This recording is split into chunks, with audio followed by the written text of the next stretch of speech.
ഒരുപാട് കാര്യങ്ങൾ നമുക്ക് പഠിക്കുവാൻ സാധിക്കും. ഈ ദിവസങ്ങളിൽ മംഗളം പത്രം കണക്കില്ലാതെ നമ്മെ സഹായിക്കുന്നുണ്ട് എന്ന് വളരെ വിനയത്തോടെ അറിയിക്കട്ടെ. മറ്റു പത്രങ്ങളെല്ലാം ചെയ്യുന്നത് എടുത്തെടുത്ത് പറയാനായിട്ട് സാധിക്കുകയില്ല. ഞാൻ അധികം പ്രസംഗിക്കുന്നില്ല. അഭിനന്ദ പിതാവായ ഡോക്ടർ കുര്യാക്കോസ് മാർ തെയോഫിലോസ് തിരുമേനി ഈ സഭാകാര്യങ്ങൾ ഈ ദിവസങ്ങളിൽ സവിസ്തരം പഠിച്ചിട്ടുണ്ട്. അദ്ദേഹം ഓരോ ദിവസവും പുതിയ പുതിയ കാര്യങ്ങൾ വെളിപ്പെടുത്തുന്നത് കൗതുകത്തോട് ഓർക്കുകയാണ്. കോട്ടയത്തെ ബാവ സഭ വിട്ടുപോയവർ അങ്ങോട്ട് ചേരണം, അദ്ദേഹത്തിന്റെ കൂടെ നിൽക്കണം, അദ്ദേഹത്തിന്റെ കീഴിൽ നിൽക്കണമെന്നൊക്കെ ഇങ്ങനെ പത്രത്തിൽ ഒരുപാട് വാർത്ത വന്നു. അവിടെ ഒരു മുദ്രാവാക്യം ഇരിപ്പുണ്ട്. ആ പുള്ളി എവിടെയോ, അത് തന്നെ, എവിടെയൊക്കെ ഉണ്ടെങ്കിൽ അവിടെ ഓടിയെത്തും. അദ്ദേഹം കൂടെ കേൾക്കേണ്ട ആവശ്യമുണ്ട്.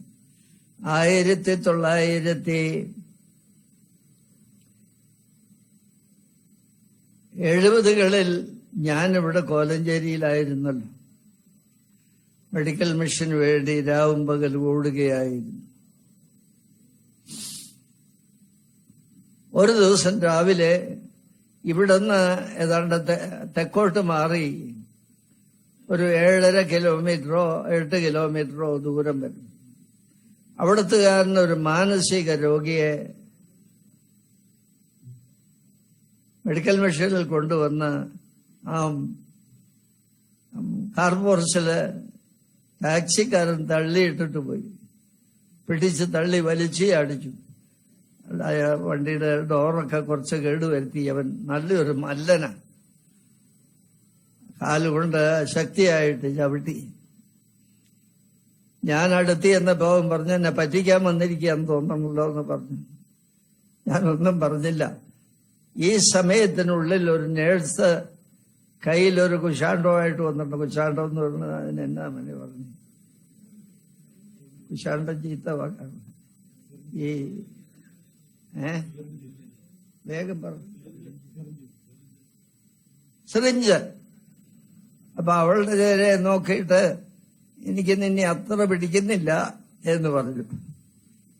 അവരിങ്ങനെ പുറകിൽ നിൽക്കുക. ഞാൻ പതുക്കെ അവനെ ഓമനിച്ച് തട്ട് കിട്ടാതെ ഞാനും സൂക്ഷിച്ചാ നിൽക്കുന്നേ. ഈ പുറകിലത്തിലെ ഈ കോത്തില് തുണി കുറച്ച് മാറ്റി, കോത്തിലെന്ന് പറഞ്ഞാൽ അത് ചന്തിയുടെ അവിടെ ഇതൊക്കെ ഞാൻ കണ്ടില്ല. യവൻ പറഞ്ഞു, പറ്റിച്ചല്ലോടാന്ന് പറഞ്ഞു. അന്ന സിസ്റ്റർ ഒരു ഇഞ്ചക്ഷൻ കൊടുത്തു മയങ്ങനായിട്ട്. അങ്ങനെ അഡ്മിറ്റ് ചെയ്തു.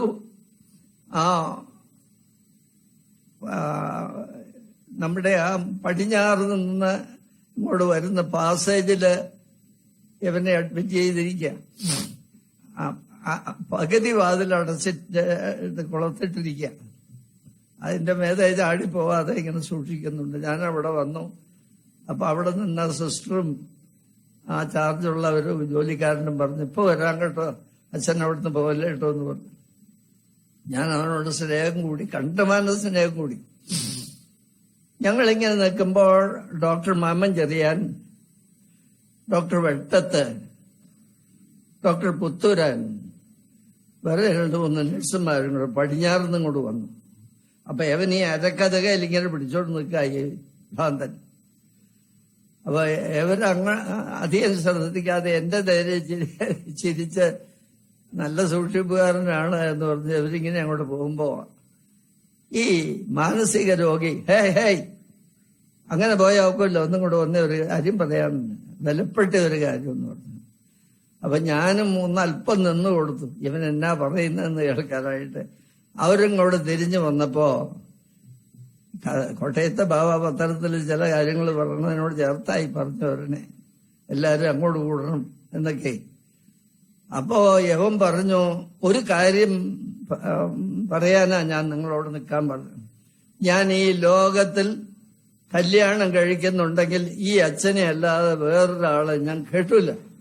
എന്ത് പറഞ്ഞാലും ശരി, ഞാൻ ഈ അച്ഛനെ കേട്ടുള്ളൂ. അവര് ഒത്തിരി ചിരിച്ചു. ഞാൻ അവന്റെ കയ്യിൽ ഇങ്ങനെ തലോടിക്കൊണ്ടിരുന്നു. കാരണം അവന്റെ കൈ എന്റെ ചരിത്രത്തേക്ക് അങ്ങ് വരണ്ടോന്ന് നോക്കിക്കൊണ്ട്.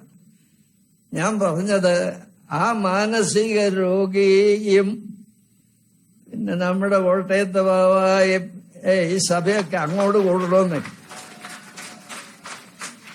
എന്നെ കെട്ടണമെന്ന മാനസിക രോഗി പറഞ്ഞതുപോലെയാ ഈ തിരുമേനി. എന്നോട് ക്ഷമിക്കണം, ഞാൻ തെറിയല്ലോ പറഞ്ഞോ. അപ്പോ ഈ എല്ലാരും അങ്ങോട്ട് കൂടണമെന്നാ പറഞ്ഞു. ഇനി എങ്ങോട്ടാ കൂടേണ്ടത്? കോട്ടയത്ത് കൂടാനൊക്കില്ല, അവിടെ മുഴുവൻ വേദകരിത. ആ മണർകാട് അതുപോലെയുള്ള കൊമരകം കുറെ നല്ല പള്ളികളുണ്ട്. അവരൊഴിച്ചാൽ ആ ദേവലോകം എന്ന് പറയുന്നത് ആ ലോകത്തിന് വേറെ ഏതെങ്കിലും പേര് കൊടുക്കണം. ഞാൻ തെറിയൊന്നും പറയാൻ പഠിച്ചിട്ടില്ല, പറയുന്നില്ല.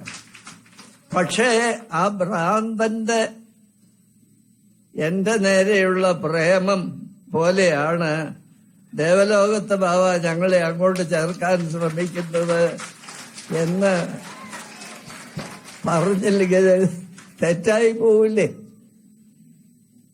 ഇതൊക്കെ മനസ്സിലിരുന്നാൽ മതി. ഇന്നിപ്പോ അവരൊരു കാര്യം ചെയ്തിട്ടുണ്ട്. ഞാറക്കാട് തല്ലുദ്ഘാടനം ചെയ്തു. ഞാറക്കാട് അവിടുത്തെ സൺഡേ സ്കൂളിലെ അധ്യാപകരെയും കുഞ്ഞുങ്ങളെയും തല്ലി. ചിലർ കോതമംഗലത്ത് ബസേലിയോസ് ആശുപത്രിയിലാണ്.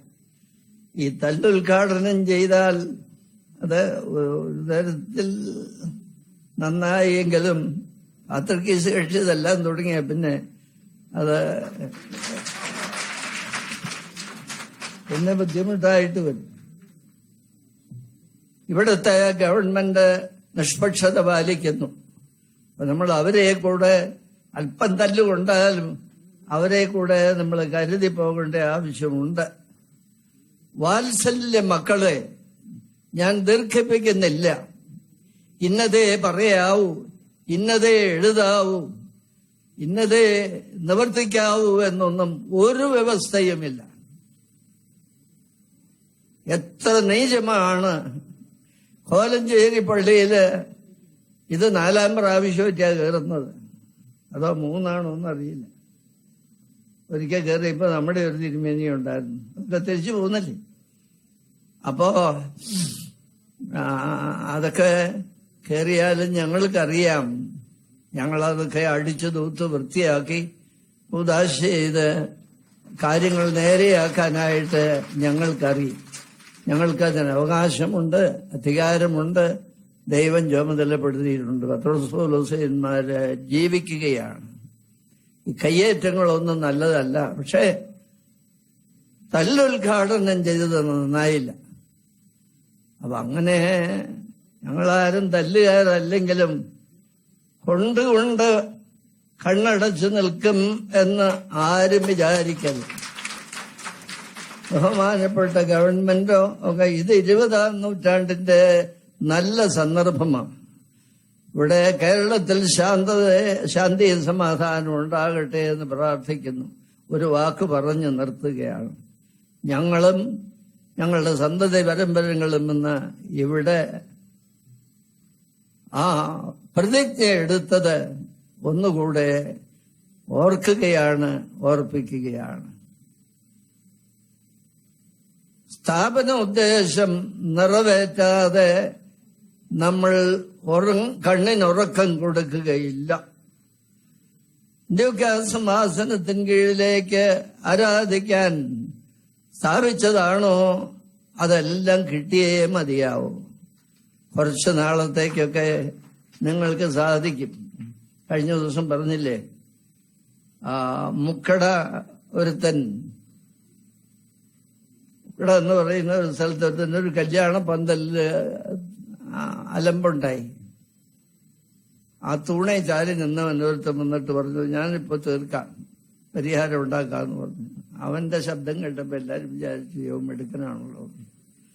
ഒടുക്കം അവൻ പറഞ്ഞു, ഞാനിപ്പോ തൽക്കാലത്തേക്ക് ഈ പെണ്ണിനെ കെട്ടാൻ. പത്രത്തിലുണ്ടായിരുന്നു മാതൃഭൂമിയില്. അവനതിനെ കെട്ടി 2 ആഴ്ച കഴിഞ്ഞപ്പോ അവന്റെ വഴിക്ക് പോയി, പെണ്ണ് പെരുവഴിയായി. അപ്പോ ഇതുപോലെയുള്ള വാഗ്ദാനങ്ങളൊക്കെ ഒരുപാട് ഇങ്ങനെ ഉണ്ടാകും. ഇവിടെ 2 പ്രാവശ്യം ഒരു കുറിപ്പടി കിട്ടി. വടക്കംപറമ്പിലെ കബറടക്കിയിരിക്കുന്ന ബാവായുടെ കാര്യം, അബ്ദുൽ ജലീൽ ബാവായുടെ കാര്യം. അവിടെ ഒരുപാട് അത്ഭുതങ്ങൾ ഇങ്ങനെ നടക്കുകയാണ്. മഞ്ഞനിക്കരയോ ലോകത്തിലെ ഏറ്റവും ദൈർഘ്യമേറിയ കാൽനട തീർത്ഥയാത്ര ഞങ്ങളുടെ പരിശുദ്ധ പിതാവിന്റെ കബറിങ്കിലേക്കാണ്. മറ്റു പല കബറുകളിലേക്ക് ആളുകൾ തീർത്ഥയാത്രയൊക്കെ ഒരുക്കിയെങ്കിലും അതൊന്നും വളർന്നില്ല. ആരെയും ആക്ഷേപിക്കുകയല്ല, എന്റെ വാക്കുകളെ ഉപസംഹരിക്കട്ടെ. ഒരു കാര്യം, യൂത്തിന്റെ ആഭിമുഖ്യത്തിലാണല്ലോ ഈ യോഗം നടക്കുന്നത്. കണ്ണിനുറക്കം കൊടുക്കരുത്, ഹൃദയത്തിന് സ്വസ്ഥത കൊടുക്കരുത്. കല്ലവർ ഉദ്ഘാടനം ചെയ്തെങ്കിലും ബഹുമാനപ്പെട്ട പോലീസ് ഉദ്യോഗസ്ഥരും ഗവൺമെന്റും ചേർന്ന് അതിന് നല്ല പരിഹാരം ഉണ്ടാക്കും എന്ന് പ്രതീക്ഷിക്കാം. അല്ല, ആ സ്വഭാവത്തിൽ കാര്യങ്ങൾ കൈകാര്യം ചെയ്യാനാണ് ഭാവിക്കുന്നതെങ്കിൽ ഞങ്ങളത് ചെയ്യേണ്ടി വരും. ഞങ്ങൾ ചെയ്യുമ്പോൾ അതിർത്തിയും ഒന്നും കുറിക്കാൻ നോക്കുകയില്ല. മക്കളത് ശ്രദ്ധിച്ചോണം. ഓടിച്ചെന്നൊന്നും ആരെയും ഉപദ്രവിക്കരുത്. സഹിച്ചും ക്ഷമിച്ചും നിൽക്കണം. നമുക്ക് മുമ്പോട്ട് പോകാം. യൂത്ത് അസോസിയേഷനെ അഭിനന്ദിക്കുന്നു. അതിന്റെ തിരുമേനി എന്ത് ശക്തമായ ഭാഷയിലാണ് പ്രസംഗിച്ചത്. ദൈവം അദ്ദേഹത്തിന് ആയുസ്സും ആരോഗ്യവും കൊടുക്കട്ടെ. ഈ ഭദ്രാസനത്തിന്റെ ഭദ്രാപുലിത ഡോക്ടർ മാത്യൂസ് മാർ ഇവാനിയോസ് തിരുമേനി, ഹൃദയവേദന കൊണ്ട് അദ്ദേഹത്തിനൊന്നും സംഭവിക്കാതിരിക്കട്ടെ എന്ന് ഞാൻ പ്രാർത്ഥിക്കുന്നു. അദ്ദേഹം ചികിത്സ കഴിഞ്ഞ് പഥ്യത്തിലിരിക്കുകയാണ്. അഭിവന്ദ പിതാവായ ഡോക്ടർ കുര്യാക്കോസ് മാർ തേഫിലോസ് തിരുമേനി ഇപ്പോൾ ഈ സഭയുടെ ആനുകാലിക വിഷയങ്ങൾ, കോടതി വിധി നന്നായിട്ട് വായിച്ചു പഠിച്ച് പുതിയ പുതിയ ഉപദേശങ്ങൾ സഭയ്ക്ക് നൽകിക്കൊണ്ടിരിക്കുന്നത് ഏറെയേറെ നന്ദിയോടെ ഓർക്കുന്നു. ദൈവം അദ്ദേഹത്തെ ഈ നാളുകളിലേക്ക് പ്രത്യേക ശക്തി കൊടുത്തത് നന്ദിയോടെ സ്മരിക്കുന്നു. കക്കാടനച്ചനോട് ഒരു പ്രാവശ്യം കൂടെ അദ്ദേഹത്തിന്റെ ശക്തിയും ബുദ്ധിയും ഉപയോഗിക്കുവാൻ ദൈവം ഇടവരുത്തട്ടെ. കോലഞ്ചേരി യാക്കോബായ സുറിയാനി ചാപ്പലും അതിന്റെ ഭാരവാഹികൾ എല്ലാവരെയും നന്ദിയോടെ ഓർത്തിട്ട് എല്ലാവരുടെയും അനുവാദത്തോടുകൂടെ അല്ല, പക്ഷെ ഇന്നത്തെ പ്രത്യേക പരിസ്ഥിതിയിൽ മഴയും കാർമേഘങ്ങളൊക്കെ മാറ്റി തന്ന എന്നെ നിങ്ങളെ അനുഗ്രഹിച്ച ദൈവത്തെ സ്തുതിച്ചുകൊണ്ട് വിനയപൂർവം ഈ യോഗം ഇപ്പോൾ ഉദ്ഘാടനം ചെയ്യണമല്ലേ. ഈ യോഗം നിങ്ങളെല്ലാവരുടെയും അനുവാദത്തോടുകൂടി ഉദ്ഘാടനം ചെയ്തുകൊണ്ടിരിക്കുന്നു. ഭ്രാന്തനെ കെട്ടണമെന്ന് ഭ്രാന്തനെ എന്നെ കെട്ടാമെന്നതുപോലെ ആരും അങ്ങനെയുള്ള വഴിക്കാരും പോകരുതേ, മുതിരരുതേ എന്ന് ഓർമ്മപ്പെടുത്തുന്നു. അവരിലെ ബന്ധപ്പെട്ടവരൊക്കെ ഇപ്പോഴും ജീവിച്ചിരിക്കുക. ദൈവം